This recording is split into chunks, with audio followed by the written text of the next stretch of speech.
How's the AI holding up in our history? Untold, a lot of people have been asking that, and I have to admit I've missed a little bit out on that question, or, well, the answer to that question in my review, so I thought it would be a good idea to make another video on talking a little bit about the AI, of what I have been finding out for playing this game for over 50 hours. Now, keep in mind, to really go into the details, I would have to spend far more hours into that.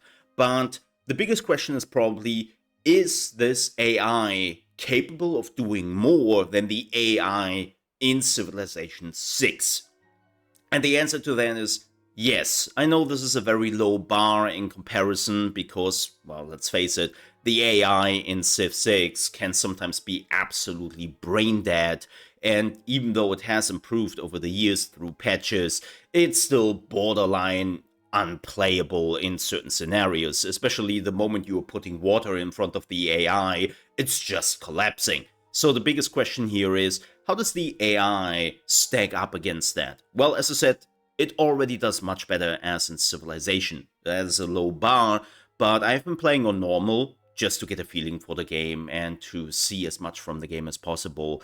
But I can also definitely say, when I played on normal, it was a little bit too easy for me because I know my 4X games quite a bit. So I should probably play it at least on 1 or 2 higher difficulties than I am already playing here on. So if you know your 4X games, you might want to start to play on hard. But how is the AI behaving?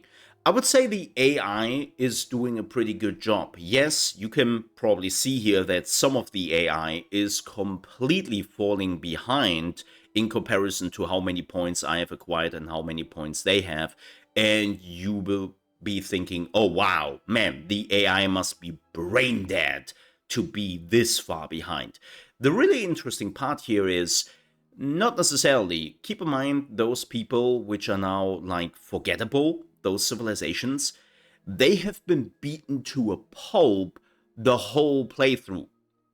Like even this dude who is quite high, the Germans, they're getting eradicated by me right now through a war, and they will disappear later on because, well, they don't have cities anymore and that they're out. So again, when they are pretty far behind, that means they have lost a lot of wars and they got probably played by the other AI, or, well, by you, so they cannot keep up. So this isn't really their fault, it's just how the game works, right? That you can fall behind quite a bit if other AIs or the players are really pushing you in, and coming back from that is crazy hard and might even be crazy hard for a player to pull off. So this is not really a sign of the AI being stupid and not knowing what they are doing, but more like they had so many setbacks that they couldn't come back from that, and this is why they will get culled by the end of the act. And, well, this dude is getting eradicated because, well, he's unfortunately close to me. But the AI knows how to build military. The AI knows how to declare war and then send the military to your borders and try to actually take cities. And this is the crazy part. The AI actually knows how to use ships. It happened to me multiple times when I was here at the coast that there were enemy ships just waiting here, not only attacking my boats, but they were also giving fire support to the units close to the coast so that the armies would have it easier on the land to fight them, right? So the AI knew how to use that.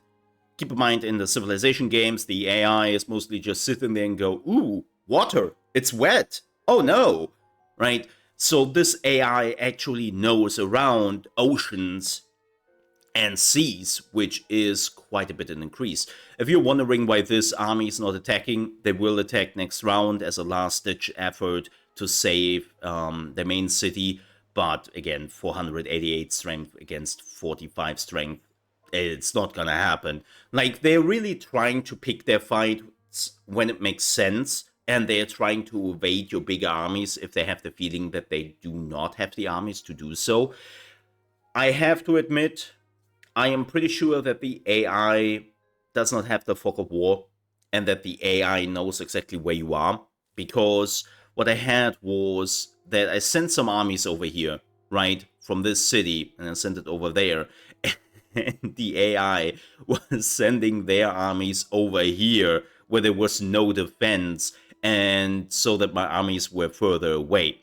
And it's like, yeah, okay, you knew about that. You didn't saw my armies because my armies were inside my city and you couldn't see that far. And they still knew how to evade my armies a little bit. So yeah, I'm pretty sure they're not having the fog of war to deal with, and they can just evade that for their own good. But I would say the AI is competent. They are AI players who want to be your friends. They are AI players who want to eradicate you. Like Mexico is one of my allies, have been my allies for over 100 turns at this point. We are doing pretty well together. And like the Germans with Otto von Bismarck have been really aggressive, right? They have been super aggressive because of their blood and iron trade and, well, because of the aggressive trade. And it makes totally sense from their character and perk perspective that they act in the way they do. So I really enjoyed that. And I always thought it makes sense that when you have historical characters who are known for being rather aggressive, then they will be aggressive in this game and they will wait for the moment to strike. Keep in mind, they need a reason to attack you. They cannot just declare war whenever they feel like it, right? You have to go to somebody and you have to find a reason to do so. And of course, the characters with the aggressive traits will have the War of Annihilation ready for them so they can attack you far more often. But it all makes sense. The only thing the AI cannot foresee is your reserves. So in this game, you're not just building units, right? You're not just going here in a city and tell the city to build some units, because what you were doing when you were building a unit is you would put it into your reserves. So they are not immediately deployed, they're waiting here, and you have to deploy them. And so if you are waiting till an enemy is attacking and you just leave in the reserves where they are also not costing you maintenance, the AI cannot foresee that. But the same goes for you.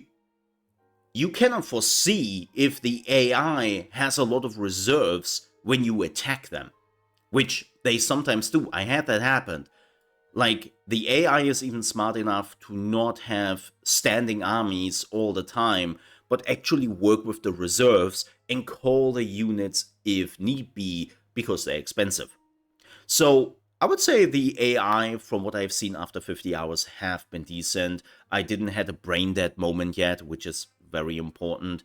And everything else, well, I have to play more hours. But I hope that this was helpful. Let me know what you think down below in the comments. And don't forget to leave a like if you enjoyed this video.